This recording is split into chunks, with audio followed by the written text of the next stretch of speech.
नमस्कार, मी संदीप राणे, शहर अध्यक्ष मीरा भाईंदर. तुम्ही बघत असाल, महाराष्ट्र सरकारने एक आदेश काढलेला की 1 मे पासून ज्या रिक्षा चालकाला मराठी येत नाही त्यांच्यावर कारवाई केली जाईल. मी या निर्णयाचं मनापासून स्वागत करतो. आणि त्याचबरोबर रिक्षा चालकांमध्ये काहीतरी चलबिचल झाली आहे आणि काही समाजकंटक लोक त्यांना भडकवण्याचं काम करत आहेत. लक्षात घ्या, एका बाजूनी मराठी मराठी असं व्हायला पाहिजे तसं व्हायला पाहिजे घोषणा करतात, दुसऱ्या बाजूने जे परप्रांतीय लोक आहेत त्यांना दिवसण्याचं काम करतात. लक्षात घ्या, महाराष्ट्राच्या विरोधात आंदोलन काहीतरी 4 तारखेला काहीतरी आंदोलन ठेवलंय.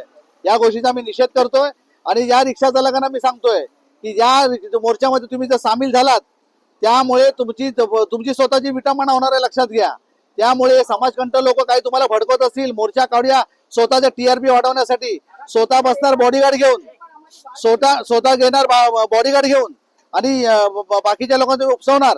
या गोष्टी सहन केल्या जाणार नाही. मराठीच्या विरोधात, महाराष्ट्र विरोधात जर तुम्ही मोर्चा काढलात आणि जे रिक्षावाले त्याच्यामध्ये सामील होतील त्यांच्यावर कठोर कारवाई केली पाहिजे असं आमचं मत आहे. ज्या पोलिसांना पण मला विनंती आहे, त्याचबरोबर RTOना पण विनंती आहे की जे रिक्षावाले सामील होतील त्याची व्हिडिओ शूटिंग काढा. ज्यांचे जे सामील होतील त्याच्यावर कठोर गुन्हा दाखल व्हायला पाहिजे.